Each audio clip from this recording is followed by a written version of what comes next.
I think we can easily look back and go, oh man, if only I knew this stuff when I was little, or if I knew the things that I know now in high school, it'd be completely different. And maybe, but that's not real, and we can't really get there. But what we can get to is how we've been shaped by those things now.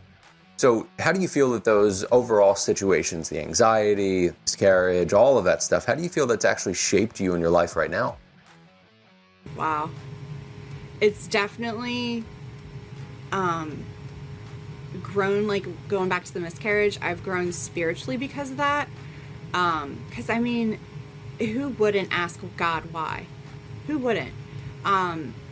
Because you get excited to have this life. I believe God is like the creator and creates life, so why would you take that away from me? So that's definitely been, I mean, that was so long, that was 11 years ago. Actually 11 years ago on Monday. So just going through that, I grew up a PK, a pastor's kid, and you have your belief, but I don't know. I feel like I don't know if it's a blessing now that I'm 40, looking back. I was blessed to have a soft life. So now I'm really dealing with stuff, and like dealing with stuff as an adult when you've had an easy life can like really like transform the way you look at things and question things. But I'm definitely thankful. Like, I don't regret that I had a cushy life, but it's definitely been a learning experience because of that, which is why I'm doing a mental toughness challenge. There's a lot of people that have a hard time with getting past that. You know, people that grew up with a silver spoon in their mouth, basically, and just expecting things to be like that for the rest of their lives. And even if we go back to the Buddha story, how he grew up, and then ultimately going, well, I don't want this at all, and going complete opposite route.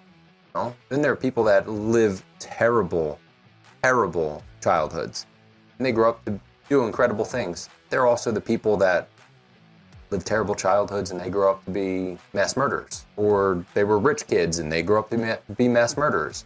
It's all in how we actually take that stuff and the perspective that we have. Now that you have kids that are kind of challenging you, and that you're seeing certain challenges from yourself within those kids, do you feel more of a responsibility toward yourself with them? Oh yeah, definitely. Like personal growth and making sure I'm doing my best and not leaving any untouched issues, I guess you would say. Not leaving any of that behind and digging into that and learning to be my best. I mean, personal growth and Christianity can have such a love-hate relationship. Like a lot of Christians may look at personal growth as selfish or as something that isn't relatable to the Christian faith. But I mean, the Bible is chock full of,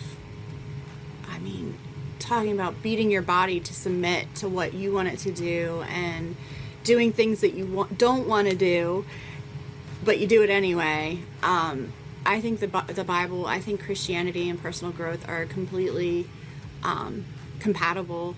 I think that God calls us to be holy, and that I was really not coming on here to talk about my religion. I just want to make that clear. Right, I mean, we're both brought up. Both Christian. Yeah, it just came up. So I just want to make that clear.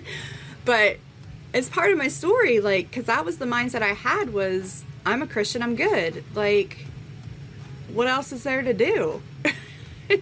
And it's true in the mind, like the tiniest of technicality, but it's not true, because God calls us to be better and to be holy and to be more like him. And he's definitely led me to these opportunities to build mindset and to have a mentor. I definitely couldn't have done it without him. But like, also, I don't know if I want to bring this up, but my grandfather was not a nice man. And he claimed to be a Christian. And he was trained as a pastor, like with Bible school. So just having that example or lack of an example, I don't want to be like that. I don't want to be stuck in my ways and miserable and making everyone else miserable, because I'm miserable and I'm not happy unless you are. But that has definitely shaped, like, just looking back over my married life and seeing how I could tend to be that way. And that was his choice to be that way. He wasn't always that way. But he got mad at God. He got mad at his life and just stayed there for decades. So I do not want to pass any of that on to my children at all.